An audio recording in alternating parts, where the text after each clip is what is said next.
Bonjour à tous, enfin cette vidéo sur les crises de panique, comment s'en sortir, comment les comprendre, etc. J'ai reçu beaucoup de questions à ce sujet. J'avais fait un live qui ne s'est pas enregistré, enfin qui s'est enregistré, qui a été effacé par inadvertance. Et puis j'ai décidé de refaire cette vidéo hors live, c'est-à-dire pour la partager aux personnes qui me posent des questions ou qui sont membres du site et qui souhaitent avoir des réponses sur les crises de panique, et que cette vidéo puisse ne pas forcément être vue en direct, parce que je me suis aperçue que la plupart des personnes qui me posent des questions ne sont pas forcément disponibles pour un direct, mais regardent la vidéo en replay. Donc autant préparer cette vidéo de manière plus posée et pouvoir vous répondre bien clairement aujourd'hui. N'hésitez pas à cliquer sur le YouTube qui va se trouver normalement à droite en bas de la vidéo, puisque là elle est insérée sur mon site. Si vous cliquez sur le YouTube, vous allez retrouver la vidéo sur ma chaîne, qui n'est pas partagée publiquement, mais qui est quand même visible sur ma chaîne par ceux qui ont le lien. Et vous allez pouvoir vous abonner à ma chaîne pour recevoir les vidéos que je fais qui sont, elles, publiques et où je donne régulièrement de l'aide et des conseils. Et vous allez aussi pouvoir mettre un commentaire ou un petit pouce si vous avez aimé cette vidéo, si elle vous a apporté. Et les commentaires pour me poser éventuellement une autre question suite à cette vidéo, si vous avez mal compris quelque chose, ou si vous voulez me demander autre chose sur les crises de panique. Alors tout d'abord, j'ai reçu des questions aussi sur le burn-out et la dépression. Je ferai sûrement une autre vidéo de questions-réponses à ce sujet, parce que je reçois régulièrement des questions sur la dépression notamment. Donc là, ça n'est pas le sujet aujourd'hui, donc je ne vais pas y répondre aujourd'hui. Les crises de panique, c'est déjà un vaste sujet. Et puis aussi sur d'autres thèmes que je n'ai plus en tête. Donc si vous voulez me poser des questions à ce sujet, demandez-moi de faire une vidéo si c'est un sujet auquel je ne pense pas là maintenant.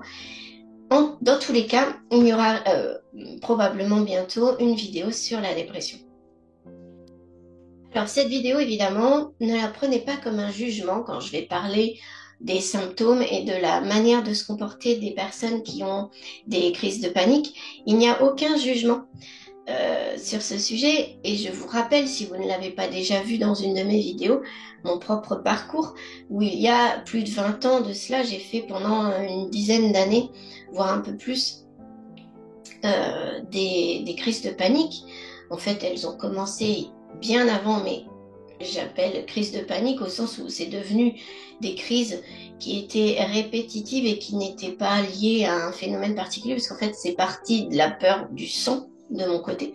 Donc quand j'étais plus petite, je pouvais m'évanouir à la vue du sang. Et suite à cela, j'ai fait des crises de panique quand j'avais la vingtaine, et ça a duré longtemps pour que je puisse m'en guérir. Donc mon but aujourd'hui, avec cette vidéo notamment, c'est de vous aider à comprendre ce que moi je ne comprenais pas à l'époque, et de vous aider à sortir de là plus rapidement que d'y mettre plus de 10 ans, voire après encore. J'ai eu des petits moments où ça a pu être compliqué. Maintenant, évidemment, j'en suis totalement guérie, et je suis là pour transmettre, et mon activité d'aujourd'hui me permet de vous transmettre d'autant plus toutes les méthodes qui m'ont aidé et la meilleure façon de s'en sortir, parce que qui le mieux placé pour savoir ce qu'on ressent et comment on peut l'enlever, c'est bien une personne qui a vécu ces crises de panique. Malheureusement et heureusement pour eux en même temps, souvent quand vous êtes confronté à un médecin, psychiatre ou autre, la personne n'a pas forcément vécu ça, et je suis sincèrement convaincue aujourd'hui que quand on ne l'a pas vécu, eh ben c'est bien difficile de comprendre. D'ailleurs, il y a beaucoup de médecins, peut-être à vous aussi, parce que moi ça m'est arrivé, qui vous ont répondu c'est dans votre tête, hein. Voilà. Parce qu'ils ne comprennent pas à quel point c'est difficile. Aujourd'hui, petit à petit, on en parle de plus en plus, donc on sait que ça n'est pas quelque chose à juger. Mais moi, pendant longtemps, j'ai vécu ce type de réaction en face, du genre, voilà, vous voyez ce que je veux dire, je pense. Alors qu'en fait, c'est quelque chose où on ne fait pas exprès, mais qu'on vit réellement et qui est difficile. Alors, sur ce, ce départ de vidéo où je reprends un petit peu ces éléments-là, déjà pour vous rassurer. Je vais maintenant rentrer plus dans le vif du sujet, pardon. J'espère que cette vidéo va vraiment être une aide précieuse pour vous parce que je sais à quel point vos questions sont importantes. Donc n'hésitez pas à me mettre des commentaires en cliquant sur la vidéo pour la voir via YouTube. Alors, les premiers conseils que je vais donner avant même de répondre à des questions précises, c'est de lâcher. Alors moi aussi, j'ai eu le tensiomètre à l'époque. Je ne l'ai pas lâché avant un bon moment. Et pourtant, je me suis rendu compte effectivement après que j'étais beaucoup plus détendue à ne plus regarder ma tension sans arrêt. Parce que quand vous prenez votre tension, vous vérifiez vos battements de cœur, etc., c'est une source de stress énorme. Vous pensez vous rassurer en, euh, en faisant cela, en prenant la tension, en vous disant ben, ça va être, je vais voir si tout va bien, mais en fait, le chiffre, à chaque fois, vous doutez quand même de ce chiffre, vous reprenez à nouveau la tension une heure après, etc. Enfin, pour la plupart des personnes, ça n'est pas du tout rassurant, même quand le chiffre paraît rassurant sur le moment. Et en faisant cela, vous induisez à votre cerveau que vous avez un problème là-dessus et vous tournez en boucle là-dessus. Alors que quand on lâche ce genre d'appareil, on ne pense plus à prendre sa tension puisqu'on n'a plus ce genre d'appareil et on voit qu'on vit. Et que, voilà, il faut bien vous dire que la plupart des personnes autour de vous vont avoir une petite baisse de tension dans la journée, une montée, et ça n'est pas grave. Alors, effectivement, quand on a... Alors la baisse de tension, honnêtement, c'est rarement dangereux en fait. Hein. J'en ai fait pendant des années parce que quand on est en crise de panique, on a souvent des chutes de tension. C'est pas ça qui est dangereux, c'est plus l'hypertension. Mais même si vous faites de l'hypertension, vous allez avoir des symptômes derrière qui vont être spécifiques, voyez avec votre médecin. Et dans ce cas-là, votre médecin vous donnera un traitement, mais il n'y a pas besoin de vérifier sans arrêt sa tension comme ça. À moins qu'un médecin vous demande de le faire. Je ne crois pas que ce soit le cas aujourd'hui. Donc lâchez tous ces appareils et évitez aussi, alors je sais que la plupart des personnes qui me regardent aujourd'hui sont issues de groupes Facebook sur les crises d'angoisse, etc. Et justement, moi j'ai créé un groupe solutions alternatives, etc. sur les troubles anxieux où justement je refuse toute publication de personnes qui parlent de ces symptômes, de ces médicaments, etc. Parce que ce qui est important, c'est de chercher comment aller mieux. Ça n'est pas de discuter des symptômes, est-ce que vous avez la même chose, etc. Je sais que vous avez là aussi l'impression de vous rassurer, mais en fait, vous ne faites que tourner en boucle et de parler à des personnes qui sont comme vous et de vous mettre dans ce cocon de symptômes, en fait. Ça vous donne l'illusion de vous rassurer, comme je vous dis, mais en fait, vous restez dans cet état d'esprit-là et vous induisez encore à votre cerveau que tout est normal, les autres sont pareils, etc. et que ça, donc, ça va continuer. Donc ça, il faut éviter vraiment, vraiment de le faire. Là, par contre, moi, j'ai eu cette chance à l'époque, pas de Facebook, pas de tout ça, donc je ne parlais pas avec d'autres personnes Alors, le côté positif, c'est que ça a aidé à comprendre qu'il y avait beaucoup de personnes avec ce genre de troubles et ça a aidé à démocratiser les choses, en quelque sorte, à vulgariser les choses, ce qui fait qu'aujourd'hui, on ne rejette plus les personnes qui ont des crises de panique autant qu'avant. Mais, malgré tout, c'est quelque chose qui ensuite se transforme en stress régulier. Donc vraiment évitez cela et allez chercher, évitez ça et allez chercher des solutions plutôt que de chercher si on est comme vous. Parce que de toute façon, vous allez, je pense, être rassuré par le reste de la vidéo. Ce que vous ressentez, c'est les crises de panique qui causent ça, c'est les troubles anxieux qui causent cela, pas autre chose. Donc à partir du moment où on sait ça, il faut aller chercher comment on fait. Alors la suite de mes conseils, c'est aussi de savoir que les médicaments, comme la phytothérapie, cela aide à sortir des symptômes, parfois, pas toujours. Il y a beaucoup de personnes qui me disent, est-ce que c'est normal que j'ai encore les symptômes alors que voilà. Donc pas toujours. Mais surtout, ça masque. Alors attention, n'arrêtez pas un traitement médical sans l'avis de votre médecin et sans ses conseils pour arrêter justement. Hein. N'arrêtez pas un traitement sans contrôle du médecin.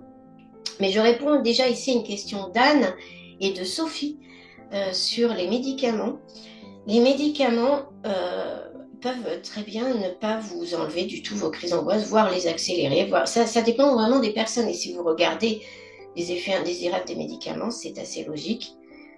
Donc les médicaments, souvent, quand ça aide, ça masque les symptômes, mais si vous les arrêtez, les symptômes reviennent la plupart du temps, à moins que vous ayez changé d'état d'esprit en cours de route. Et c'est bien vers cela qu'on va aller aujourd'hui, changer votre état d'esprit, faire en sorte que vous ne soyez plus angoissé. Les médicaments ne vous enlèvent pas l'angoisse, ils n'enlèvent pas ce que vous avez dans votre tête.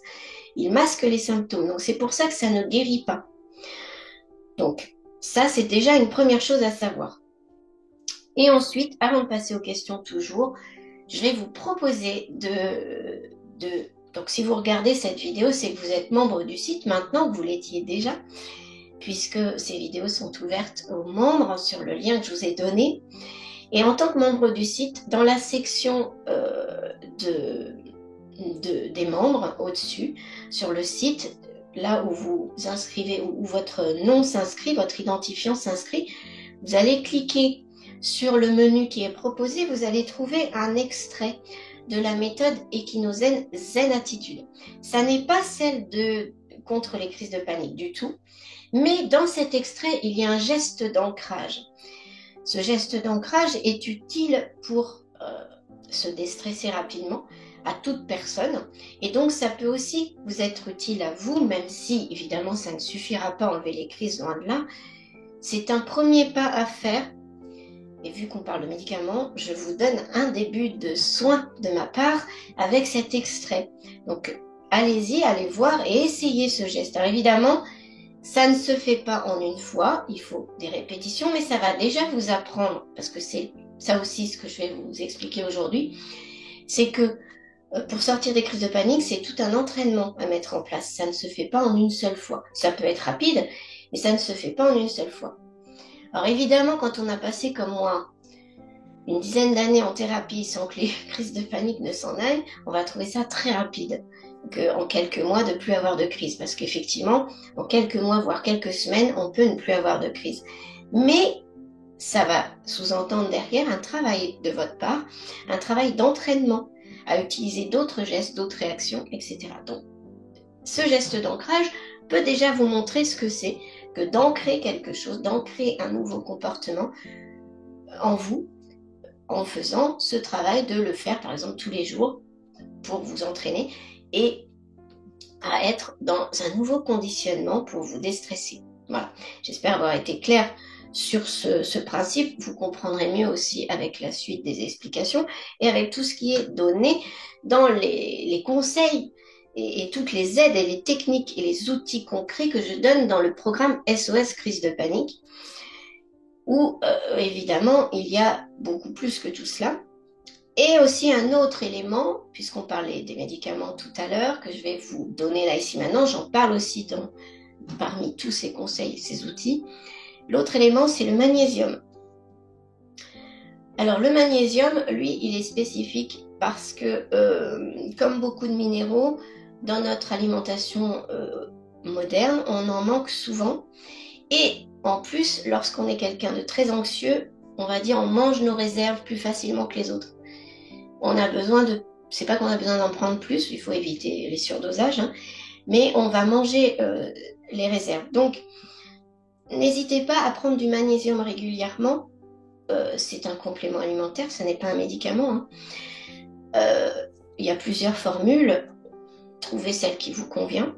Et prenez du magnésium, faites des pauses de temps en temps, mais prenez du magnésium parce que ça va déjà éviter tout ce qui est douleur musculaire, crampes, paupières qui sautent si vous avez ça, ou les autres muscles, surtout si vous avez ce genre de soucis-là. Ça veut dire qu'il y a le magnésium qui manque, que vos réserves sont basses. Donc se complémenter là-dessus est important et c'est aussi un des premiers pas. Vous verrez dans le programme qu'il y a beaucoup de choses à faire en fait. Ce n'est pas complexe, mais ça fait un ensemble de choses à faire pour se mettre dans l'optique de soigner ces crises. Et le magnésium peut en faire partie. Ça peut ne pas vous être utile, mais c'est un point à voir si vous avez tendance à avoir des douleurs musculaires liées ou que vous ne pensez pas forcément liées, mais qui sont effectivement liées à vos symptômes nerveux. Alors, on va rentrer dans le vif du sujet pour les questions que vous m'avez posées. Donc, tout d'abord, Question de Manon, d'Emeline et de Madeleine qui me demandent, toutes les trois, pourquoi est-ce qu'on fait des crises d'angoisse ou pourquoi des crises de panique et pourquoi est-ce que ça arrive. Alors, juste un petit aparté, les crises de panique, c'est la même chose que les crises d'angoisse, sauf que c'est plus fort. Donc, la crise d'angoisse, on ne va pas forcément jusqu'au malaise. La crise de panique, on va jusqu'au malaise, voire parfois jusqu'à l'évanouissement. Ça m'est arrivé aussi, je peux vous en parler. C'est ce qu'on appelle le malaise vagal et qui fait qu'on va s'évanouir un petit temps, mais pour autant, ça n'est pas grave. Alors, je réponds là tout de suite à une question qui m'a été posée alors je ne sais plus le prénom, je crois que c'est Tracy ou Lily, qui me demande si on peut en mourir. Pas du tout. Vous verrez pourquoi dans mes explications, mais les crises, on n'en meurt pas. Un malaise vagal, on n'en meurt pas non plus, c'est simplement le système parasympathique, le système nerveux, qui se met en route et qui déclenche un évanouissement, comme quand on est face à un lion dans la savane et qu'au lieu de fuir, on s'évanouit parce qu'on a très très très peur. Voilà. Et pour autant, on n'est pas en danger de mort lié à l'évanouissement. Et le lion, c'est autre chose. Là, on n'est pas face à un lion. Et donc la question, c'était pourquoi est-ce qu'on fait ça et pourquoi est-ce que ça surgit comme ça d'un coup sans qu'on s'y attende. Alors, en fait, c'est que votre cerveau, tout part de votre cerveau, a associé un événement ponctuel que vous avez vécu dans votre enfance ou plus tard, ou peu importe, ou chronique, ça peut être quelque chose de chronique qui vous a stressé de manière chronique sans que vous en ayez forcément conscience. Il a associé ça à des symptômes de stress justement, et à un moment donné, quand vous commencez à déclencher les crises, votre cerveau croit être dans la même situation. Ça peut être juste avec une odeur en tout cas quelque chose que votre cerveau va prendre comme similaire. Ça n'est pas conscient, rarement. Parfois ça peut l'être, mais la plupart du temps ça n'est pas conscient. Et c'est d'ailleurs pour ça qu'après vous avez peur.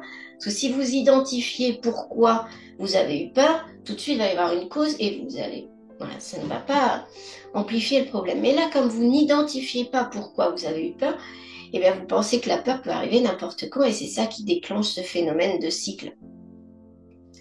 Donc votre cerveau va associer, sans que vous vous en rendiez compte, à ce stress et il va se mettre dans un état de stress, de peur, comme je viens de vous dire, comme si vous étiez devant un lion, sauf qu'il n'y a pas de lion. Et c'est pour ça que vous vous dites, mais pourquoi je ressens ça? Et ça vous stresse encore plus. Et du coup, vous partez en crise, en panique, en croyant avoir quelque chose de cardiaque ou autre médical qui peut vous faire mourir. On a tous eu cette peur-là, la peur de devenir fou ou de mourir. Ça, sachez-le. Donc, c'est simplement parce que comme vous ne voyez pas une cause à votre peur, qui explique que c'est normal que vous ayez peur, vous vous sentez dans une situation anormale, donc vous pensez être malade, donc vous stressez encore plus, et ainsi de suite. C'est simplement ça. Votre corps, à cause de votre cerveau, se met dans un état de stress que vous identifieriez normal s'il y avait un lion devant vous, sauf que comme il n'y a pas de lion, et tout explose, comme ça je dis explose parce que c'est vraiment là que ça commence, et qu'après, petit à petit, dans n'importe quelle situation, ou dans des situations identifiées mais qui ne font pas peur, ça peut être pour certaines personnes la voiture, aller à la piscine, je ne sais pas.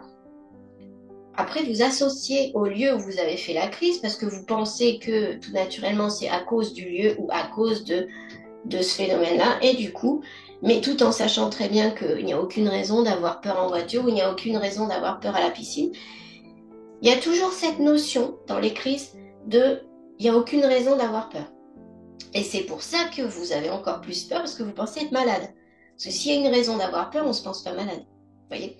Donc, comme vous voyez bien qu'il n'y a pas de raison d'avoir peur, vous associez. Et parfois, vous allez effectivement associer à un lieu ou à une situation, et dans ces lieux et situations, vous allez toujours faire des crises de panique après. Ou alors, et ça c'est le cas que moi j'ai connu, et souvent c'est ce qui arrive à la suite quand on ne soigne pas ces crises d'angoisse, on finit par faire, parce que le cerveau, lui, il fait ce qu'il a envie avec, il sait très bien que c'est pas lié à la piscine ou à la voiture. Donc il va déclencher le départ de la crise à un autre endroit ou à un autre moment, et là, ça va finir par être sans arrêt à n'importe quel endroit. Sans arrêt, j'exagère, mais très souvent, à n'importe quel endroit. Il y en a peut-être parmi vous qui en sont là. C'est-à-dire que les crises peuvent être à la maison, au travail, en voiture, pendant la douche, n'importe. Et vous ne pouvez plus trouver ce qui fait démarrer la crise parce que c'est votre cerveau qui voit. Ça peut même être, je vous ai dit, une odeur, une couleur, une pensée, c'est une association d'idées énorme qui se fait. C'est-à-dire que plus vous avez des crises, plus vos neurones font des connexions avec des choses complètement invraisemblables en fait. Et tout ce que je vous explique là, c'est justement ce qui va faire que c'est facile. Vous verrez ensuite que c'est facile de reconditionner le cerveau à autre chose et donc de sortir de ces crises. Et oui, parce qu'on peut tout à fait lui faire comprendre les choses. Notre cerveau est beaucoup plus fort qu'on ne le croit et on peut sortir de là. Parce que malgré tout, c'est vous après qui vous mettez dans cet état de stress et qui vous croyez malade ou fou. À partir du moment où on comprend que ça n'est pas le cas et qu'on accepte certaines choses et qu'on voit les choses différemment, tout devient clair. Donc soyez rassurés là-dessus.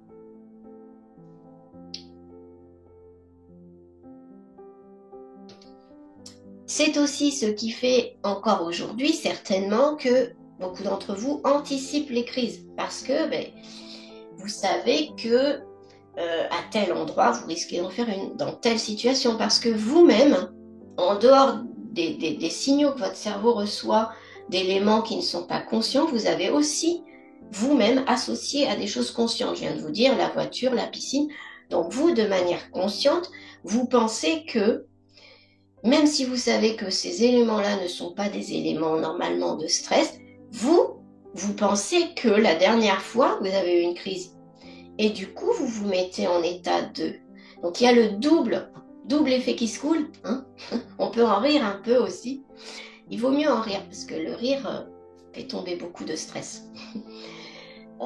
Le deuxième effet qui se coule, c'est vraiment ce moment-là où eh bien, on va associer à tout et n'importe quoi, rien qu'en se disant soi-même, attention, la dernière fois j'ai fait une crise, alors je risque, et du coup, on commence à en faire une. Et parfois même plusieurs heures avant, vous devez le savoir.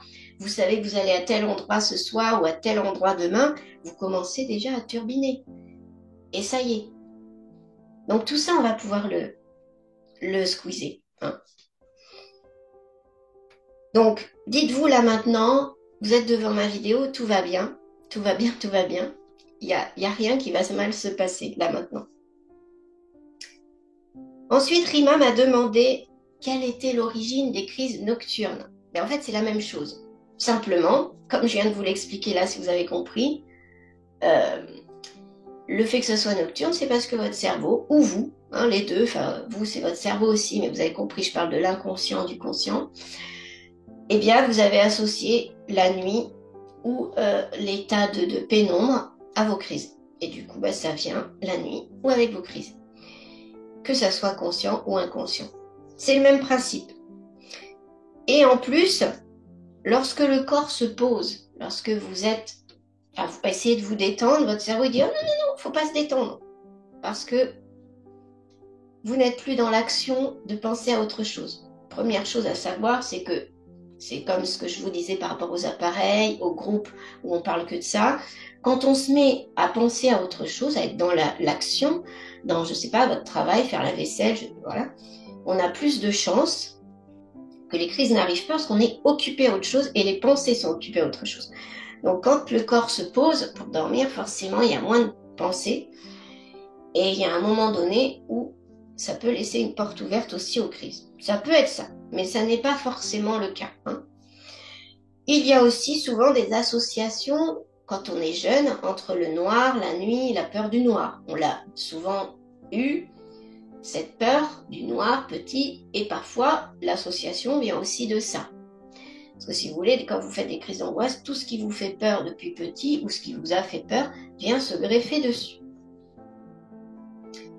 Et autre chose quand même que je dois préciser, c'est que si vraiment vous faites des crises que nocturnes depuis très longtemps, vérifiez auprès de votre médecin que vous ne faites pas de l'apnée du sommeil, parce que ça peut mettre en état d'angoisse de se réveiller avec un manque de, avec l'impression de ne pas respirer, forcément.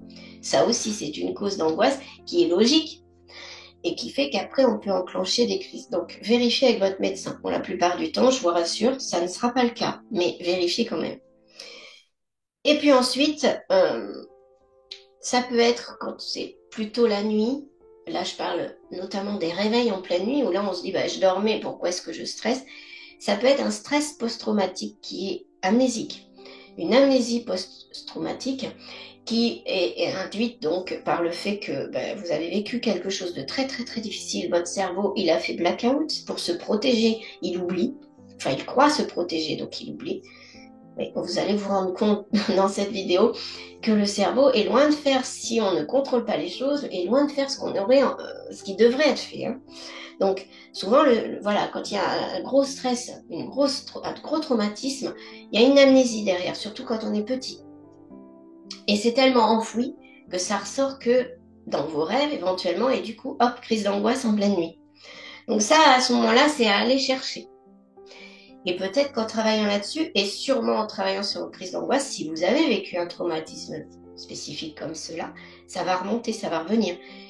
Mais dans ce cas-là, ça ne doit pas vous faire peur. Ça veut dire que vous êtes prêt à le travailler et que vous êtes prêt à en sortir. Vous êtes prêt à regarder en face le traumatisme pour l'accepter et partir sur autre chose.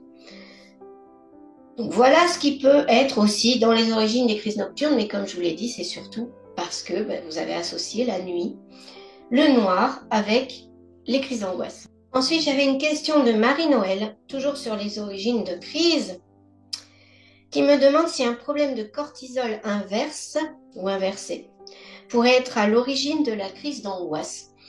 Alors, il faudrait vérifier médicalement si ce problème de cortisol peut générer cela. Moi, ma réponse, supposément oui, parce que la cortisol fait partie des hormones qui se libèrent en cas de stress et qui est utile en même temps, mais c'est une hormone utile parce que les hormones du stress sont utiles hein, pour nous mettre en action, pour justement qu'on soit en état de fuir par exemple devant le lion ou en tout cas de réagir d'une certaine manière. Donc elles sont utiles, mais c'est un problème quand c'est en excès. Alors est-ce que le cortisol inverse? Moi après, je ne suis pas médecin, hein, mais la cortisol quand elle s'inverse, est-ce que justement elle est en excès? Est-ce que, voilà, donc à voir médicalement si c'est le cas, s'il y a un excès, s'il y a quelque chose de... Donc ça peut effectivement générer des choses, et en tout cas, on a tous la cortisol qui s'active en cas de stress. Bon, moi j'ai tendance, évidemment, à orienter la réflexion vers autre chose que les causes médicales. C'est-à-dire que pour tout problème médical, il y a une cause psychologique. Il y a toujours une source aux crises. Et si vous avez un problème de cortisol, ça peut être parce que justement vous avez vécu des choses qui ont fait que votre corps réagit en sécrétant les hormones de la mauvaise manière, par exemple. Tout est lié. Alors, on peut toujours en discuter pour des maladies graves et compagnie, mais en tout cas, dès qu'on parle de nerfs, des nerfs, du stress, moi, c'est du vécu pour moi et pour beaucoup de personnes. Quand on soigne cela, bizarrement, on n'a plus les symptômes qu'on avait avant. Comme vous l'avez compris depuis le début de la vidéo, votre cerveau déclenche les symptômes et pas l'inverse. Donc votre cerveau peut tout à fait faire en sorte, à force de stress et compagnie, de déclencher les mauvaises hormones, mauvaises entre guillemets, les mauvaises réactions, etc., qui fait que ça crée des maladies, que ça crée des désordres. Donc, à voir dans ce sens-là plutôt, effectivement. Ensuite, Madeleine me demande, est-ce que cela peut être héréditaire? Alors, quand on parle des causes, on parle de quand on était petit ou pas, mais souvent, il y a une origine de toute façon au stress, à ce qu'on a vécu plus jeune, parce que on comprend tous très bien qu'un enfant n'a pas les outils, les armes pour lutter contre le stress. Hein. Et en plus, un enfant, devant des situations qui pour nous paraissent parfois même banal, un enfant, lui, il prend ça de manière très... voilà, regardez un enfant tout petit qui voit à la télévision des images de sang, il va être complètement en panique. Donc les enfants impriment facilement de la panique. Et rien que de ça, on peut générer des crises d'angoisse derrière qui viennent de cet élément-là, qui n'a pas été géré pendant l'enfance, qui n'a pas été expliqué, rassuré, etc. suffisamment. Et ça, que les parents soient bienveillants ou non à ce moment-là, hein, ça n'est pas... C'est tellement complexe qu'on peut très bien se retrouver avec des crises de panique en ayant eu une famille tout à fait bienveillante. Parce que à ce moment-là, voilà, il y a quelque chose qui n'a pas été compris ou vu. Et du coup, on va imprimer cette peur. Le cerveau, je vous ai dit, il peut partir juste de certains éléments pour commencer à faire des crises. Et puis, je prends cet exemple-là. Donc, l'enfant a vu du sang à la télévision, il était en panique. Hop, moi, c'est peut-être ce qui m'est arrivé. Honnêtement, je ne m'en souviens pas parce que malheureusement, souvent, on ne s'en souvient pas. Et après, à la vue du sang, quand il se coupe, il va se mettre en panique aussi parce que sur le moment, il n'a pas été rassuré du tout. Donc c'est juste en cela que ça peut devenir héréditaire, mais ça n'est pas héréditaire au sens où on l'entend. Mais vous savez, même aujourd'hui, sur des maladies telles que le diabète et autres, on commence à revenir sur cette idée d'hérédité. C'est plutôt le fait d'être dans un certain état d'esprit, une certaine situation, une certaine façon de manger qui est familiale, parce que c'est bien de la famille dont tout le monde mange la même chose à la maison, hein, qui fait qu'on va développer des maladies similaires. On a plutôt tendance à se dire cela aujourd'hui sur beaucoup de choses. Et sur les crises de panique, c'est complètement ça. Ça n'a rien à voir avec les gènes, ça a à voir avec le vécu de toute la famille, le vécu qu'on vous a imprimé. Parce qu'évidemment, si vous avez un parent qui fait des crises d'angoisse, vous allez le ressentir en crise d'angoisse. Les enfants sont des éponges, hein. Et en plus, le parent en question, dans son angoisse, il ne va pas forcément penser à vous expliquer et à vous rassurer vous, puisque déjà lui-même, il a du mal à se rassurer. Donc, en tant que petit, vous allez vivre ça, et vous allez associer en plus ça à quelque chose de normal. Donc évidemment, ça risque d'induire des crises de panique aussi chez cet enfant-là. Mais tout est possible. Le cerveau, comme je viens de vous l'expliquer, il imprime sur des détails, mais il peut aussi faire l'inverse sur des détails. Donc, voilà, comme je vous prenais à nouveau l'exemple de l'enfant qui a vu du sang à la télévision, qui s'est mis en panique, suivant le vécu qu'il va avoir derrière, peut-être que ça va se transformer en quelque chose de complètement positif. Tout est possible, mais juste à comprendre que si vous avez des crises d'angoisse, et c'est bien pour ça que vous êtes là devant l'écran aujourd'hui, eh bien c'est parce qu'il y a eu une mauvaise connexion d'événements, de choses conscientes ou inconscientes qui s'est faite. C'est tout. Et que donc ça peut être mis en place d'une autre manière. Ensuite, Sylvie me demande quelles sont les causes fréquentes. Alors, j'ai déjà pas mal répondu. Il n'y a pas vraiment de cause fréquente. Il y a juste, entre guillemets, une peur au départ qui s'est associée de la mauvaise façon avec des éléments. Et c'est pour ça que souvent ça vient de la petite enfance, parce que ça n'a pas été expliqué et que le cerveau fait une association bizarre tout de suite. Si on est plus âgé, on peut expliquer, analyser et du coup faire moins d'associations bizarres. Donc c'est pour ça que ça vient souvent de la petite enfance, sur des moments où on n'a pas compris ce qui se passait.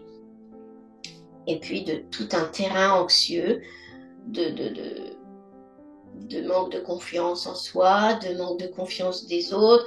Évidemment, c'est tout un terrain, mais c'est vraiment une histoire de connexion. Donc ça peut être des choses complètement ridicules au départ, comme voir quelque chose à la télévision. Nous, en tant qu'adultes, on sait bien que c'est juste à la télé, c'est pas grave, etc. Quoique beaucoup d'adultes peuvent encore être perturbés par des images violentes. Mais normalement, on sait que c'est faux, c'est un film, voilà. Ça peut être un insecte, ça peut être, voilà. Et après, on va déclencher une sorte de phobie. Enfin, c'est une phobie derrière, parce qu'on va associer l'insecte à quelque chose d'horrible en soi, hein. Je dis horrible en soi parce qu'on se sent très mal. Donc on va associer, du coup, dès qu'on verra l'insecte ou le sang ou quelque chose, on va être dans le même état. Alors que finalement, on sait très bien que l'insecte en question n'est pas dangereux ou ne va pas nous faire de mal. Donc ça peut partir de n'importe quoi. Et souvent, effectivement, on part des phobies ou on crée des phobies. C'est très proche. Les crises d'angoisse, de panique sont un phénomène phobique. Quand vous en faites n'importe où, après, c'est que vous finissez par avoir peur de la peur. Cette fameuse anticipation qui fait que partout, on va se dire, je vais faire une crise de panique. C'est la peur de la peur. Donc, c'est la phobie de la peur, si vous voulez. Donc, ça peut être tout et n'importe quoi. Et j'avais donc une question de Arlette qui me parlait justement d'une phobie du vide. Comment gérer la peur du vide, de la pente qui m'empêche de conduire où je veux? Eh bien, il va falloir donc gérer les crises d'angoisse par rapport à cette phobie et le terrain derrière de crise d'angoisse. Voilà, exactement de la même façon que pour n'importe quelle crise d'angoisse. Alors, c'est presque plus simple quand on est encore, je dis bien encore parce que si on ne traite pas, comme je vous l'ai dit, ça finit par être n'importe quoi. Quand on est encore sur un point précis où la crise d'angoisse se génère devant un insecte, en voiture, devant, je ne sais pas, n'importe quel exemple, où il y a juste ce point-là où vous vous mettez en crise d'angoisse parce que le cerveau va vite comprendre que malgré tout derrière, et vous le savez, je pense, vous avez un terrain anxieux qu'on peut aller ensuite travailler parce qu'il ne faudrait pas que votre cerveau se mette à associer avec autre chose. Ceci dit, en ayant fait un travail en hypnose cognitivo-comportementale notamment, on induit beaucoup de cognition, de changement de connaissances et de changement de comportement qui font que nécessairement vous allez réagir différemment aussi à d'autres stimuli de stress. C'est-à-dire, devant d'autres situations, vous saurez mieux réagir parce que vous aurez compris déjà ce qui vous est arrivé avant, votre vécu d'avant. Mais quand même, il est toujours important d'aller ensuite soigner le terrain anxieux et les causes aussi de ce terrain anxieux. Ça peut être là complètement divers. Donc, oui, pour en revenir à ce terrain, ça peut être les blessures d'enfance où vous vous êtes senti abandonné au sens de livré à vous-même. Hein. Ça ne veut pas dire que vous avez été complètement seul. Ou alors au contraire oppressé, sur le qui-vive, mais où il y a eu une peur très présente. La majorité d'entre vous, si vous réfléchissez à votre passé, vous avez toujours eu tendance à être quelqu'un qui avait peur facilement et souvent, voire tout le temps. Il y avait toujours un fond de peur en vous. On retrouve ça chez la majorité. Et puis donc, après avoir guéri des crises, il va falloir rechercher, si, pour ne pas que ça se porte sur autre chose, toutes les blessures qui sont autour de ça. Et éventuellement que vos troubles anxieux ne se reportent pas sur une addiction, parce que ça aussi, ça arrive pour se déstresser. On va aller fumer, boire, etc. Donc attention, c'est pour ça que je vous parle de ça, parce que quand on va creuser les origines d'un problème, il faut aller jusqu'au bout. Sinon, ça peut se reporter. Alors effectivement, on se dit, chouette, je ne fais plus de crise, c'est déjà énorme, hein, ça, j'en conviens. Mais il ne faut pas aller reporter votre stress sur autre chose et que ça induise, voilà, comme des addictions, des choses qui vont être compliquées. Donc ça, c'est important. Parce que tant que les origines ne sont pas complètement guéries, ça va ressortir d'une autre manière. Et puis, les causes fréquentes, il y a aussi évidemment les traumatismes. J'en ai parlé tout à l'heure. Bon, on va prendre un exemple dans le plus récent qu'on ait connu en France, les fameux attentats qu'il y a pu avoir. Vous avez peut-être tous vu des témoignages. Il y a des personnes qui s'en sortent relativement bien en ayant vécu des choses terribles et d'autres qui vont avoir ensuite des crises d'angoisse. Qu'est-ce qui fait la différence entre ces deux personnes? La résilience, on appelle ça. C'est que, la personne qui va faire des crises d'angoisse avait déjà un terrain anxieux, avait déjà imprimé des peurs plus petits sur des choses et ça a fait réactiver en puissance 10 000 et voilà, on part sur des crises d'angoisse. Il y a toujours un terrain derrière qui fait qu'on va être une personne qui va réagir différemment par rapport à une autre qui va s'en sortir super bien. Mais on peut devenir cette personne qui s'en sort super bien parce que, comme vous l'avez compris, ça part de détails au départ ou ça part de choses compliquées vécues de manière chronique dans l'enfance mais qui sont tout à fait guérissables aujourd'hui. Tout est guérissable en matière de psychologie. Tout. Il n'y a pas un seul élément qui ne l'est pas. Donc toutes ces origines sont individuelles. C'est pour ça que dans le programme SOS crise de panique, il y a tout un programme d'entraînement au réactionnel qui va être commun à tous, mais je propose dedans une séance d'hypnose cognitive et comportementale qui là sera personnalisée. Et ça c'est important puisque comme vous venez de le comprendre, les origines, les causes, etc. sont vraiment individuelles. Donc il faut aller travailler là-dessus. Alors je ne dis pas qu'une seule séance suffira, mais là je propose de pouvoir l'écouter quand vous voulez. C'est une séance qui va devenir une sorte de rituel pour vous tant que vos crises ne sont pas parties. Après, si vous le souhaitez et je vous le conseille vivement, il faudra aller continuer d'autres séances si ça ne suffit pas ou faire des séances sur l'origine plus profonde de vos troubles anxieux en général pour éviter l'explosion sur autre chose. Mais le but aujourd'hui, c'est bien de sortir des crises de panique et d'angoisse qui sont vraiment très handicapantes. Et là, le programme est vraiment là pour ça. Moi, voilà ce que je propose par rapport à ça, parce que pour moi, c'est la façon de s'en sortir, et le plus vite possible, et le plus efficacement possible.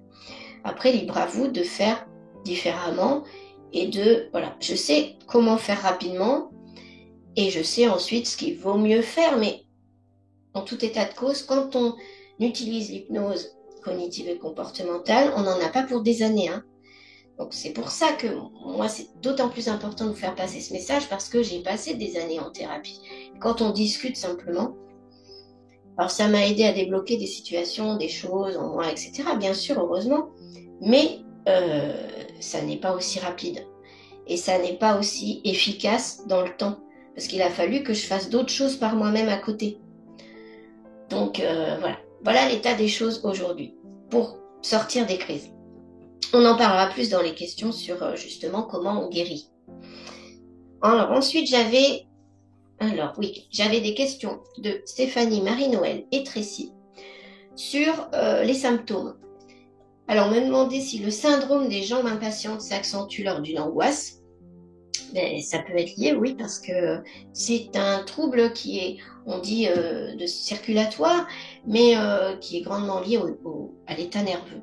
Donc, évidemment que ça peut s'accentuer ou ça peut créer une crise d'angoisse si vous commencez à vous sentir mal. C'est un double, voilà, c'est l'effet qui se coule de tout à l'heure. Hein. Ça fait une crise d'angoisse, on a une crise d'angoisse, ça fait. Donc, voilà. Est-ce normal d'avoir du mal à marcher lorsqu'on est angoissé? Ça fait partie des symptômes d'avoir les jambes molles et d'avoir l'impression d'avoir une faiblesse musculaire. La crise d'angoisse peut-elle se transformer en crise de colère? Ou alors on me demande si ça joue sur l'humeur, ou Manon qui me parle de palpitations et d'extrasystole et de comment les calmer. Alors, excusez-moi, petit chat dans la gorge. Effectivement, ça inclut beaucoup de choses. Donc quand vous avez une crise d'angoisse, quand vous êtes en trouble anxieux, évidemment que vous pouvez partir sur les pleurs, la colère, toute la palette d'émotions négatives, entre guillemets, que vous pouvez avoir, évidemment. Ça joue sur l'humeur, évidemment, parce que vous êtes fatigué, vous êtes stressé, évidemment. Et les palpitations, les extrasystoles font partie du tableau de symptômes possibles, pas à tout le monde, mais encore une fois, c'est quelque chose d'individuel. Mais ceci dit, peu importe les symptômes, c'est la même façon de guérir. Parce que ce sont des symptômes qui viennent de vos hormones de stress, de votre stress, pas d'autre chose. Simplement, chez vous, ça se manifeste de cette manière-là. Comment le calmer? Eh bien, voilà, avec ce dont on parlera après, sur comment guérir toutes ces crises. Alors, vous avez sur ma chaîne une vidéo, on la trouve aussi sur mon site, qui parle des symptômes qui sont plus ou moins forts selon les troubles anxieux que vous avez, selon si c'est un trouble anxieux simple, on va dire, ou généralisé, ou si vous enchaînez sur les crises d'angoisse. Alors j'en ai parlé tout à l'heure, quand on fait des crises d'angoisse, de panique, on peut faire un malaise vagal, on peut évidemment, par le biais du malaise vagal ou du presque malaise vagal, parce que dans le malaise vagal, la plupart des gens, en crise d'angoisse et de panique évidemment, pas les autres personnes qui ne font pas ces crises et qui vont s'évanouir parce que manque de sucre ou je ne sais quoi, c'est nerveux, donc la plupart du temps, vous arrivez à ne pas vous évanouir. parce qu'il y a un côté de vous à chaque fois qui essayait de vous raisonner en disant tout va bien. Parce que je ne l'ai pas évoqué, mais malgré tout, tous ceux qui sont ici en face de moi ont conscience d'avoir des crises d'angoisse aujourd'hui. Donc forcément, à la fois vous avez peur de vous sentir fou ou malade et à la fois vous savez que c'est juste de l'angoisse. Donc il y a une partie de vous qui vous résonne, encore heureusement, et du coup vous n'allez pas jusqu'à vous évanouir. Donc ça fait simplement chuter votre tension. C'est pour ça qu'après vous êtes extrêmement fatigué. Et en plus, quand on est extrêmement fatigué, ben, ça risque encore plus ensuite de se sentir mal. Donc c'est un cercle vicieux là encore. Donc il est possible de s'évanouir, mais dans la majorité des cas, on ne s'évanouit pas en fait. Hein. Et puis on a les jambes molles, des tensions nerveuses, des douleurs musculaires qui sont fréquentes, comme j'en ai parlé au sujet du magnésium, etc., etc. Et de manière émotionnelle, il y a toute la gamme qui arrive. Hein. Et il y a des impulsions derrière. Vous pouvez rentrer en colère, etc.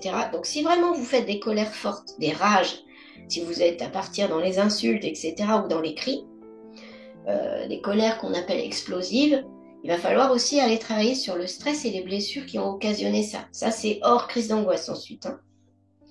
Mais ça fait partie du tableau que vous pouvez avoir, vous, en tant qu'individu, voilà, avec votre vécu à vous.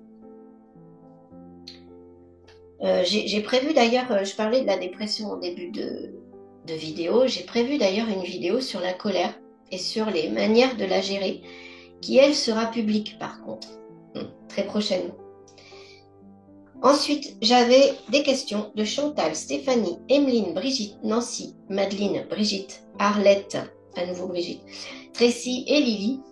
Évidemment, la majorité des questions qui étaient, alors je ne les reprends pas toutes une par une, mais elles voulaient toutes me demander comment on guérit, évidemment. Hein, c'est la question principale. Et peut-on en mourir? Ça, j'ai déjà répondu. Non, non, non, non, non, n'ayez pas cette peur. Et comment réussir à ne plus vivre dans la peur de la crise? Parce que vous l'avez bien compris, je l'ai expliqué aussi, on finit par avoir peur de la crise, la peur de la peur. Donc, première réponse, pour répondre en particulier à Nono, qui lui m'a demandé, lui ou elle, je ne sais plus en fait, qui m'a demandé comment s'apaiser un minimum dans l'urgence. Première étape de guérison, ça, s'apaiser dans l'urgence, déjà. Hein. Alors sur le programme, vous allez trouver une partie spécifique là-dessus. Donc la première chose à faire, c'est de respirer. Et même avant la crise, d'apprendre à respirer. Alors justement, vous me direz en commentaire si vous avez besoin d'apprendre à respirer ou si c'est déjà quelque chose qui vous calme très facilement. Est-ce que vous arrivez à utiliser votre respiration facilement pour ça? Pourquoi c'est la première chose? Parce que la respiration, c'est ce qui va faire baisser le rythme cardiaque. C'est ce qui va s'accélérer et accélérer le cœur en premier. Donc, c'est ce qui peut faire redescendre tout cela en premier. Donc, c'est important d'apprendre à respirer de manière adaptée. Il y a une vidéo pour ça dans mon programme, pour apprendre à respirer. Tout n'est pas faisable quand on est quelqu'un qui fait des crises de panique. La manière de respirer, il faut faire attention à certains éléments pour ne pas justement se causer une hyperventilation ou une respiration qui va justement accélérer le principe. Et ça serait bien dommage. Vous essayez de vous calmer et au contraire, ça amplifie. Donc attention pour cela aux exercices de cohérence cardiaque qui sont sur YouTube, que vous allez trouver avec un rythme de respiration qui est toujours le même et qui ne va pas forcément vous correspondre, voire même qui va vous stresser. Donc faites attention à ça. Évitez aussi de respirer par la poitrine, respirez plutôt par le ventre. Donc tout ça, je l'explique et je donne la façon de faire dans la vidéo sur la respiration dans le programme. Puis ensuite vient la focalisation après la respiration. Deuxième élément, on va se focaliser sur autre chose. J'en parlais tout à l'heure du fait que quand le cerveau est occupé à autre chose, on le comprend très bien, quand on est occupé à penser à autre chose, on ne va pas partir en crise d'angoisse. Donc le deuxième élément à faire quand on est en début de crise, c'est de se focaliser sur autre chose. Alors comment on fait? Ça aussi, ça prend du temps à vous expliquer. Ça prendrait du temps à vous l'expliquer. Il y a une vidéo là-dessus dans le programme aussi. Et parce qu'il faut montrer à votre cerveau qu'il peut penser à autre chose et comment. Et ça aussi, ça va prendre tout un temps d'entraînement. C'est pour ça que cette vidéo dans le programme est là, pour que vous l'utilisiez plusieurs fois, pour vous entraîner à le faire. Parce que si vous vous dites sur le moment, vous l'avez peut-être déjà fait, oh, je vais penser à autre chose, je vais penser à autre chose, ça marche pas. Pourquoi? Parce qu'il ne faut pas se le dire, il faut le faire. Mais là, c'est plus simple à dire qu'à faire, effectivement. Et il y a une manière de faire, il y a une façon de voir les choses pour que cette focalisation se mette en place facilement. Et là encore, il faut de l'entraînement. Parce que vous allez habituer votre cerveau à réagir de la bonne façon. Souvent, et on vient de parler de la colère, c'est d'autant plus vrai dans la colère, on part en explosion ou on part en crise et on ne se souvient plus de ce qu'il faudrait normalement faire parce qu'on est dans l'instant, dans l'émotion et on n'arrive pas. Donc c'est pour ça qu'il faut s'entraîner beaucoup avant parce que là on n'oubliera pas. Si vous ne vous entraînez pas à utiliser les techniques, elles ne viendront pas quand vous êtes dans l'émotion. Pour qu'elles viennent, il faut que votre cerveau soit habitué depuis un bon moment. Donc il y a un temps d'entraînement avant pour gérer ce qui se passe avant une crise, voire qu'il n'y en ait plus du tout, évidemment, c'est le but du programme après, et aussi pour ce qui se passe quand il y a un début de crise qui s'amorce. Et ensuite, évidemment, le principal du travail à faire, c'est de ne plus avoir de crise du tout. Alors, pour guérir, comme vous l'avez compris depuis le début de la vidéo, je pense, et j'espère, il faut travailler sur l'origine. Il va falloir reconditionner votre cerveau à comprendre, c'est la cognition, et à avoir un autre comportement associé. C'est le côté comportemental. C'est pour ça que l'hypnose cognitivo-comportementale est le plus efficace aujourd'hui sur ce sujet-là. Et sur beaucoup de sujets des troubles anxieux. Et c'est aussi pour ça que je suis spécialisée dans les troubles anxieux. Parce qu'on va travailler sur cette cognition pour que votre cerveau comprenne d'où ça vient, pourquoi, comment et quelles connexions il a fait qui sont erronées en fait, et que vous puissiez imprimer un autre comportement. C'est ce que je viens de vous dire avec cette phase d'entraînement qui va être aussi faite évidemment hors séance d'hypnose. Vous allez avoir du travail à faire, comme des petits devoirs, des petits exercices. Attention à tous ceux qui n'aiment pas l'école, c'est pour votre bien, et là c'est vraiment efficace. Hein. Ne prenez pas ça comme un travail scolaire, ça n'a rien à voir, c'était juste pour la blague. Donc vous allez avoir du travail à faire pour vous entraîner, et en même temps, en séance d'hypnose, le travail va s'imprimer d'autant plus parce que là, sous hypnose, vous êtes focalisé nécessairement, vous êtes en relaxation profonde, donc, et ça c'est à moi de gérer comment vous mettre en relaxation profonde, et du coup vous allez imprimer les techniques, commencer à fortement les imprimer, et ensuite, en les réutilisant, ça va être d'autant plus facile. Voilà, c'est vraiment un ensemble de choses entre les séances, ou la séance que vous faites, que vous réécoutez, et le travail que vous allez faire de manière consciente au quotidien pour imprimer un nouveau comportement en vous. Donc c'est une thérapie brève. Vous avez déjà dû entendre parler des techniques cognitivo-comportementales. Elles existent depuis une vingtaine d'années. C'est aussi pour cela que moi, au moment de mes crises, je ne connaissais pas cela et je n'ai pas été vers cela du tout. Donc maintenant, ensuite, ce sont des techniques que j'ai apprises. Et évidemment, quand on est sous hypnose, fonctionne mieux que hors hypnose. Si vous voulez, si vous allez dans un cabinet de psychologue qui utilise les thérapies brèves, les techniques cognitivo-comportementales, vous allez le faire en direct. Mais là, votre cerveau n'est pas forcément focalisé. Comme quand vous discutez avec le psychologue, parfois le cerveau il part sur une autre idée, il part sur autre chose. Ou alors on va vous mettre, ça existe aussi dans les phobies, on va vous mettre un casque sur la tête avec des images virtuelles pour vous remettre dans la condition de, mais vous êtes dans l'état tel que vous êtes au quotidien. Donc c'est plus difficile. Quand vous êtes sous hypnose, vous êtes en état de relaxation profonde. On accède direct à ce que votre cerveau a mis en place. Vous êtes détendu. Imaginez-vous bien que les séances de thérapie cognitivo-comportementale, lorsque vous êtes...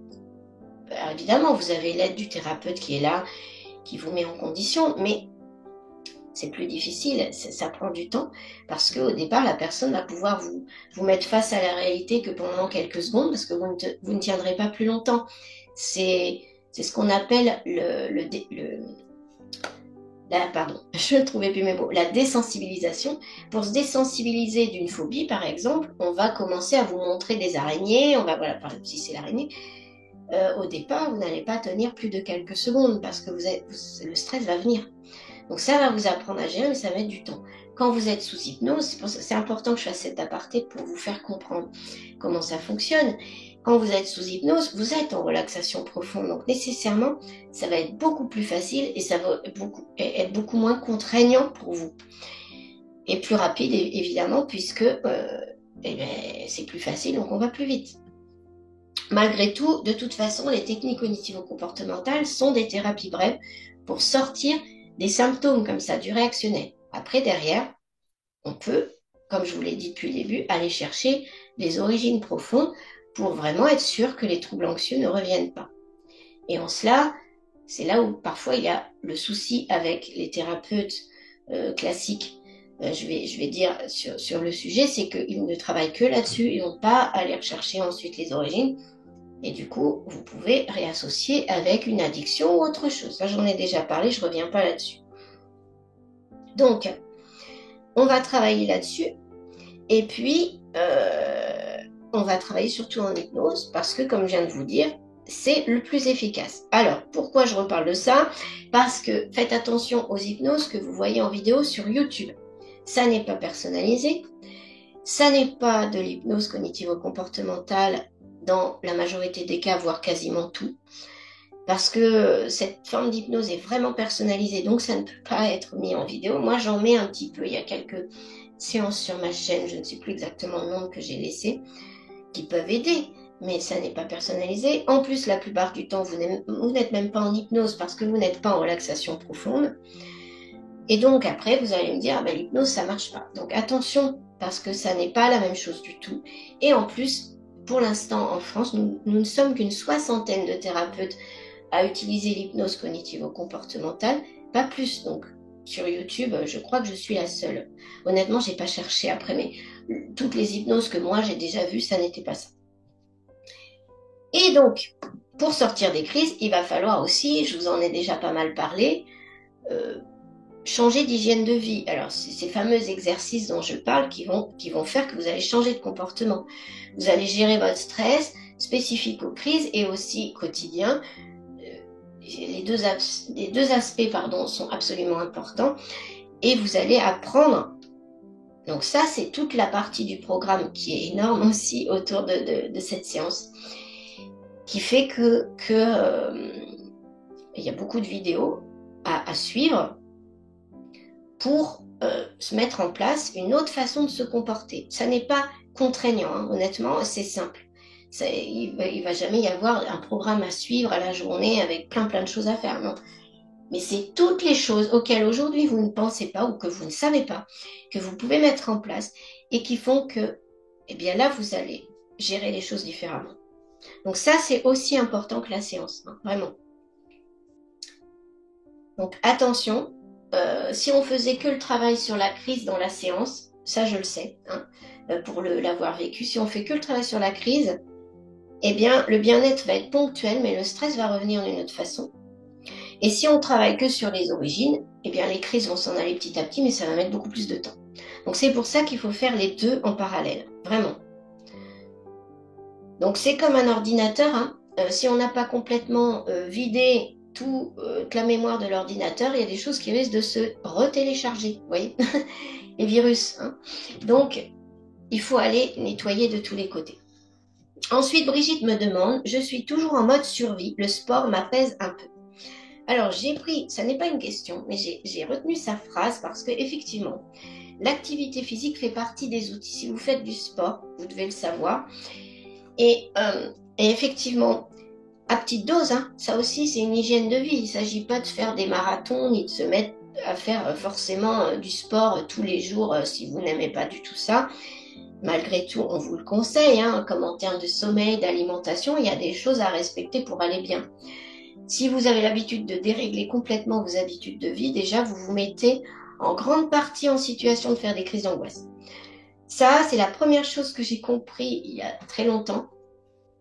C'est se réobliger à avoir des horaires relativement réguliers. Ça ne veut pas dire qu'on ne peut pas faire des écarts de temps en temps, hein, mais avoir un programme relativement régulier d'horaires de sommeil et d'alimentation, c'est le point de départ pour sortir du stress. Vraiment. Et ça, et un petit peu d'activité physique. Et dans le programme, je vous explique comment faire et comment le mettre en place de manière simple. Voilà, c'est vraiment simple. Mais c'est efficace et c'est quelque chose qu'il faut absolument prendre en compte. C'est pas du sport, c'est simplement une activité physique pour sortir de ça. C'est aujourd'hui quelque chose où on sait que même dans le cas de la dépression et surtout dans le cas de la dépression, l'activité physique est un outil très très fort parce que ça déclenche des hormones qui vont justement faire baisser les hormones du stress. Donc, utilisez les outils que votre corps vous donne. Donc, si vous souhaitez déclencher le plus rapidement possible ces fameuses hormones, je vous donne pas les noms scientifiques, etc., c'est pas la peine, hein.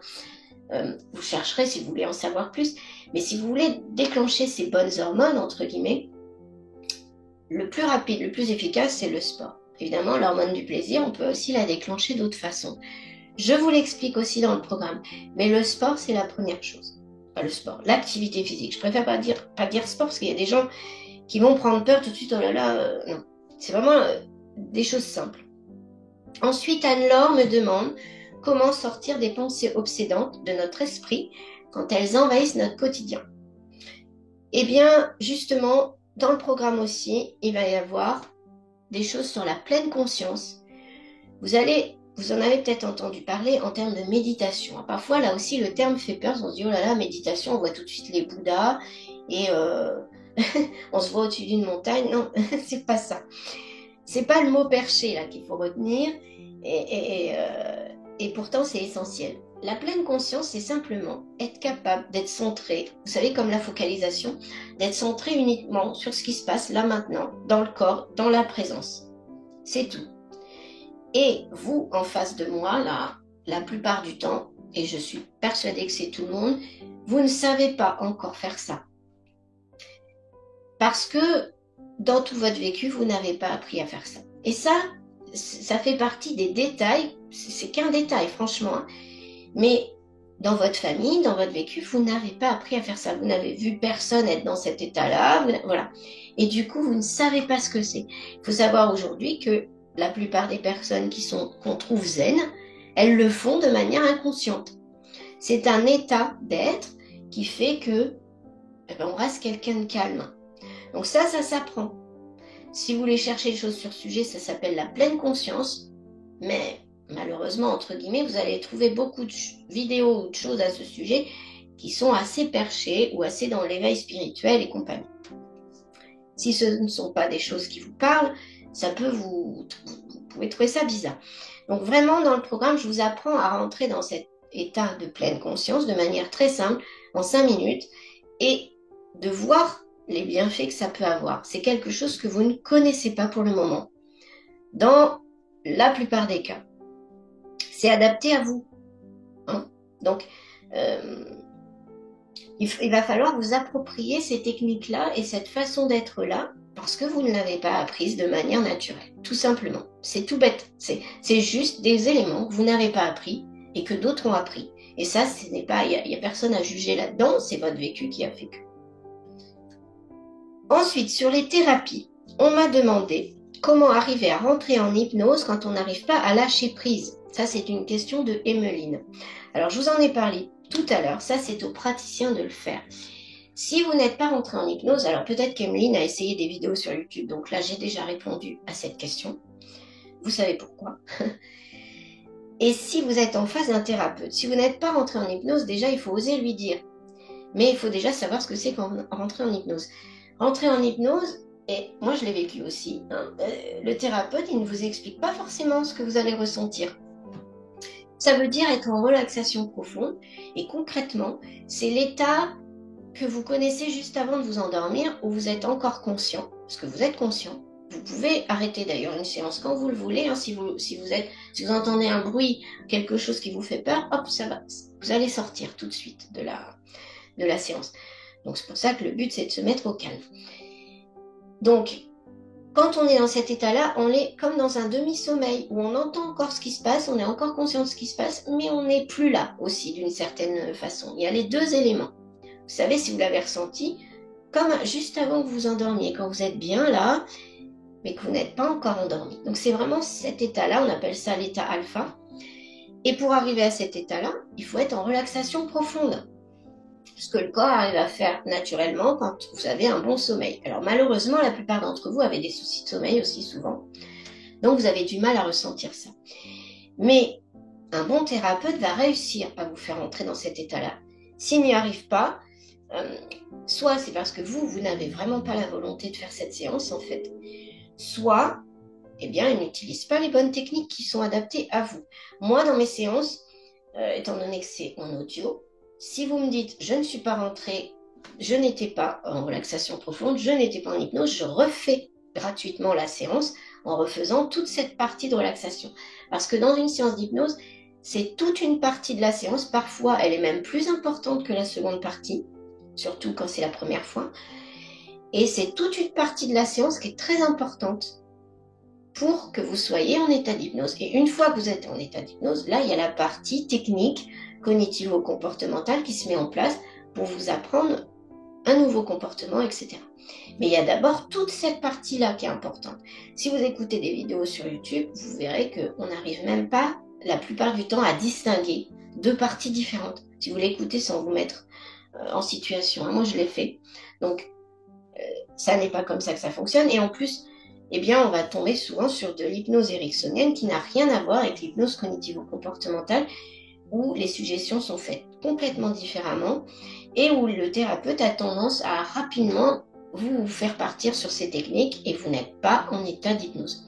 Moi, j'ai eu un thérapeute qui me mettait normalement en état d'hypnose en me faisant fixer son pouce ou mon pouce et puis hop, dès que mes yeux se fermaient, il estimait que j'étais en état d'hypnose et hop, il partait sur les techniques. Mais en fait, ça ne fonctionnait pas. Ça n'était pas... Alors, il y a des personnes qui vont partir très vite, donc ok. Et dans ce cas-là, ces personnes-là, moi, si je fais un truc long, au départ, elles risquent de s'endormir. Mais ça, elles vont me dire, je me suis endormie, donc je vais réduire. Et puis, la plupart du temps, en fait, ça n'est pas le cas. Parce que même si on part rapidement, la phase est quand même importante pour être sûr que ça soit installé et focalisé sur ma voix, etc. pour qu'après, ça fonctionne par la suite. La focalisation peut être long, même si on est déjà en état de relaxation, pour simplement être sûr que ça reste, sans que la personne s'endorme, évidemment. Donc voilà, quand on n'arrive pas à lâcher prise, c'est pas à vous de lâcher prise, hein, c'est au thérapeute de faire les choses convenablement.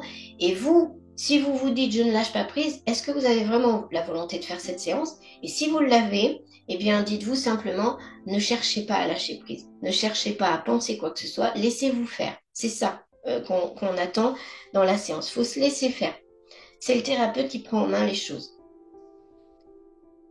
Donc, il faut des techniques particulières, hein, et comme je vous dis, l'hypnose érectionnelle souvent n'est pas adaptée, en tout cas dans la pratique qui en est faite, ça n'est pas adapté chez beaucoup de choses que j'ai pu voir ou expérimenter moi-même. Hein. Donc, ne pas chercher à se détendre, laisser faire, ne rien forcer, en fait, ça se fait tout seul. Ensuite, Brigitte et Sylvie me demandent, j'ai essayé des tas de thérapies, rien ne fonctionne, crise de panique, agoraphobie, que faire? Bon, j'ai déjà grandement répondu. Donc je vais parler surtout des autres techniques, parce qu'on me demande aussi vers quel type de thérapie se diriger pour éliminer les attaques de panique. On parle de la sophrologie. Alors c'est très bien la sophrologie parce que ça apprend à se relaxer, ça apprend à se détendre, comme tout ce qui peut apprendre à se détendre, comme la méditation, comme plein de choses. Mais c'est un outil parmi d'autres. Et pour sortir des crises de panique, ça ne va pas suffire. Alors vous pouvez faire, c'est très bien, mais ça ne va pas suffire. Il faut un ensemble de choses. Hein. Depuis le début, je vous l'explique. Anne-Laure me dit dans quelle mesure ça peut aider à gérer le sentiment d'anxiété. Ben, voilà, je viens donc d'y répondre. Donc ça ne sera pas suffisant, comme le fait de discuter avec un psychologue qui n'est pas suffisant non plus pour moi, pas du tout. Hein. Donc il va falloir travailler sur l'ensemble des choses. Et cet ensemble de techniques, voilà, vous pouvez le trouver sur le programme que je propose. Vraiment, je sais à quel point ça va être efficace. Ça n'est pas pour faire juste, évidemment qu'on a envie de se faire connaître en tant que thérapeute et de pouvoir en gagner sa vie et compagnie, évidemment. C'est mon travail, donc c'est normal. Mais vraiment, si je vous parle de ce programme et si je l'ai conçu, sinon je serais restée juste sur mes séances d'hypnose, voilà, ça me suffisait. J'ai fait ce programme vraiment parce que je sais que c'est comme ça qu'on s'en sort vraiment le mieux. Donc, n'hésitez pas, voilà, si vous avez encore des questions là-dessus, posez-les-moi. Mais vraiment, c'est parce qu'il faut cet ensemble de choses. Et ensuite, Karim me dit quelle est la thérapie la meilleure. Voilà, j'ai répondu. Et ensuite, ce que j'ai envie de vous dire par rapport à ça, c'est vraiment de vous écouter, vous, de connaître vos réactions, de connaître votre corps, vos croyances aussi, qui vont faire que vous pouvez bloquer. Si quelqu'un a déjà la croyance que l'hypnose, c'est du blabla, que si, ben forcément, il va venir avec un a priori à écouter sa séance, et forcément, ça reste déjà de bloquer un peu des choses. Honnêtement, on peut vite sortir. Je pratique aussi le FT. Je l'ai fait parfois avec des amis qui, rien qu'en faisant, ils ont vu que ça fonctionnait. Et là, hop, tout de suite, ça casse la croyance. Hein. Mais on part quand même déjà avec une difficulté d'avoir des croyances négatives. Et puis, connaître vos réactions à vous, c'est important parce que, et ben, notamment quand je vais faire une séance d'hypnose cognitivo-comportementale avec vous, je vais vous poser beaucoup de questions avant. J'analyse tout votre vécu, vos ressentis, etc. pour construire ma séance. Donc, c'est important que vous ayez compris comment vous fonctionnez. Et plus vous allez comprendre comment vous fonctionnez, plus vous allez pouvoir en sortir. Plus vous allez sortir de cette idée de je suis fou ou je suis malade. Ça n'est pas une maladie, c'est simplement une association psychologique. Voilà, vous n'êtes ni fou ni en état de mourir pour ça. Pas du tout. Évidemment, si on a un problème cardiaque, mais je pense que la plupart d'entre vous, si c'est pas tout le monde, comme moi à l'époque, vous avez fait des électrocardiogrammes, vous avez fait des examens parce que vous aviez peur et on vous a dit que tout allait bien. N'est-ce pas? Donc, tout va bien. Simplement, un problème psychologique à régler et qui ne fait pas de vous quelqu'un de particulier, c'est une mauvaise association. Ça peut arriver à n'importe qui. Eh bien, je crois que j'ai répondu à toutes les questions que j'ai reçues. Je vais donc pouvoir vous laisser avec cette vidéo en espérant qu'elle vous a éclairé. N'hésitez pas en commentaire à me poser d'autres questions à ce sujet ou de me demander un point d'éclaircissement sur ce que j'ai pu dire, si j'ai pu bafouiller et que vous n'avez pas tout compris. Et puis surtout, essayez de dédramatiser sur vos crises parce que vraiment, c'est juste une association d'idées. C'est juste ça. Si déjà vous comprenez ça, vous avez déjà fait un grand pas. Je vous dis donc à très bientôt et j'espère que j'ai répondu au maximum à vos questions. À bientôt.